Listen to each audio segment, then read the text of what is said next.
Ayan, good afternoon mga kababayan. Nandito po tayo ngayon sa may Quezon Bridge at mag-update po tayo dito sa project ng Pasig Bigyang Buhay Muli. At nakikita na po natin dito yung mga pilote at yung mga pundasyon po. Nandito na po, nakaabot na rito sa may Arroceros Forest Park. Kasalukuyang nakasarado po yung gilid niyan, kung kaya pag nasa loob kayo ng Arroceros Park ay hindi nyo po matatanaw yung Pasig River. Ito na nga pala yung mga naglilinis dito sa ilog. Ito from PRRCMO, yung mga naglilinis po dyan sa Pasig River. Sa kabila ng unos tayo'y bumangon, sa bawat luha may pag-asang tangan. Mga pangarap na minsang iniwan, ngayon'y binubuo ng ating bayan. Kapit-pisip tayo'y magtatagumpay, sa hirap at ginhawa sama-sama't sabay. Huwag bibitaw, huwag susuko sa bagong bukas na ating itatayo. Bagong araw, bagong pag-asa, bagong Pilipinas na magkaisa. Dangan ng tapang, pusong may dangat, tayo'y muling babangon, di magpapaalipin kailanman.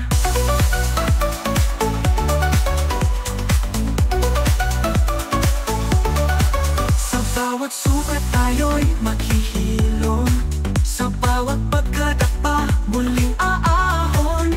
Bawat init, bawat kamay iisa, hawak ang pangarap ng ating bansa. Kapit-pisip. So sila yung mga nagko-collect ng mga basura dito po sa Pasig River. At sa ngayon po maraming mga water hyacinth from Laguna Tibay, nakakaabot po dito. Nakaka-amaze lamang po yung bilis ng paggawa ng project po ng Pasig Bigyang Buhay Muli. Ayan, nandito na po at nakikita po natin sa may gawid doon yung barge na may mga lamang pilote, yung mga pundasyon gagawin dyan. At kikita po natin dito halos parang ididikit siya dito sa may esplanade na nauna pang gawin mga I think mga 3 years na ito na nagawa dito sa may Arroceros Forest Park. Ayala Bridge kung saan meron na ring parang platform doon na matagal na rin ginawa, halos kasabay nito. Ayan, halos kasabay po niyan yun na naroon sa may Ayala Bridge. So hanggang doon makakaabot po yung esplanade. Nakaka-amaze naman at ang bilis ng kanilang paggawa. So sa ngayon papakinabangan na po natin yung phase 1, phase 2 at phase 3. Kung napapasyal po kayo dyan sa sa may mula sa may likuran ng Manila Post Office hanggang dun sa Port Santiago ay meron na po itong mga mapapasyal ang esplanade. Sa ngayon nakikita po natin yung makinarya na ito, yung mga crane Diyan maya po punta po tayo dyan sa kabila. Makita rin po natin yung operation na ginagawa dyan about nga dito sa project na ito ng Pasig Bigyang Buhay Muli project. Ayun, lapit pa tayo doon sa kabila. So sana ito mabigyan din ng pansin tong tulay na ito, kasi napadaan tayo doon, marami pa rin dumi, mapanghe, at meron pa rin mga pupo ng tao. Ginagawa pa rin kubeta tong Quezon Bridge. Matagal na panahon, sana ngayon sa pag-upo ni Yorme mabigyan pansin din po itong Quezon Bridge. Sila yung mga nangongolekta ng mga basura dito po sa kahabaan ng Pasig River.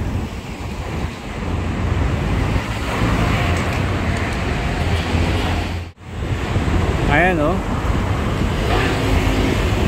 So tong ilalim ng tulay halos hindi po natin to nadadaanan. So dahil nga po sa project na ito, ayan, at pag natapos na po yan may finally madadaanan na rin natin itong tulay ng nitong Quezon Bridge at saka doon sa may MacArthur Bridge. Maya pupunta rin po tayo doon, mag-update po tayo doon. Dito naman sa may side nitong Quezon Bridge, ongoing po yung mga construction works dito. Karamihan naman dito mga I-beam yung kanilang preparation na ginagawa. Kikita rin po natin dyan, magkakating sila, nagwe-welding. Ito, nakapagbaon na sila ng mga ilang I-beam dito. Tapos ang pagka na-prepare na nila yan, yung mga I-beam, susunod naman nila ito mga pilote, yung mga poste para magkaroon ng platform dito po sa Esplanade. Tayo ngayon sa may MacArthur Bridge at dito po sa side na ito po yung nakikita natin, naglagay sila ng mga sandbag dito. Ayan, sa area na yan, pero andyan pa rin yung mga makina, mga equipment dyan para sa mga operation. Tapos andun naman sa kabila yung naitanim na o naibaon ng mga pilote, mga poste.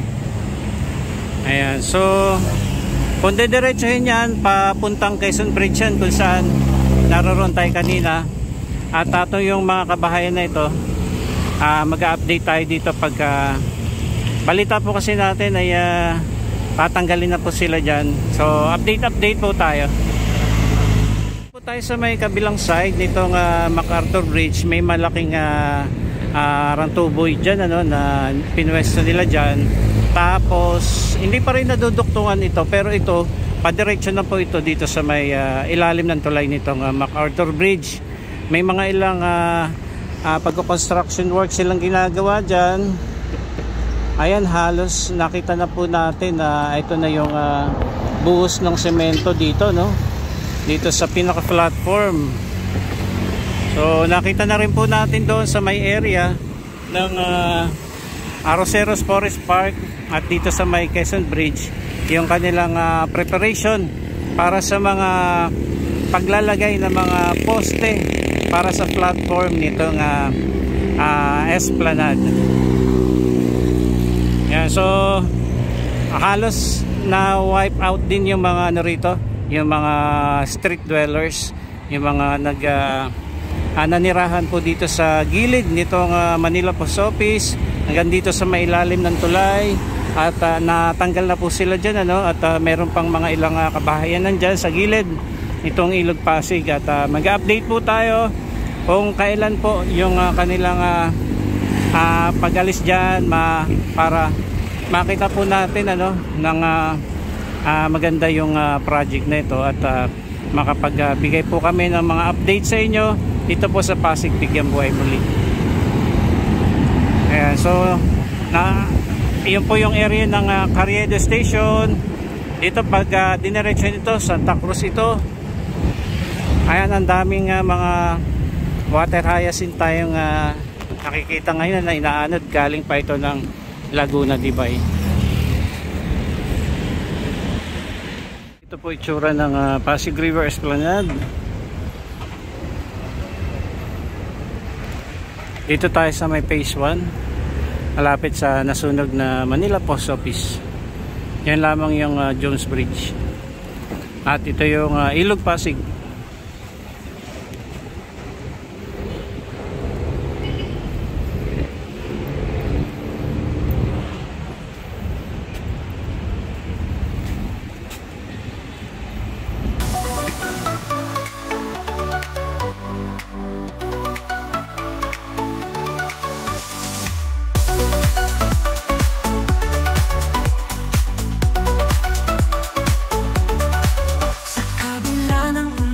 Tayo'y bumangon, sa bawat luha may pag-asang tangan. Mga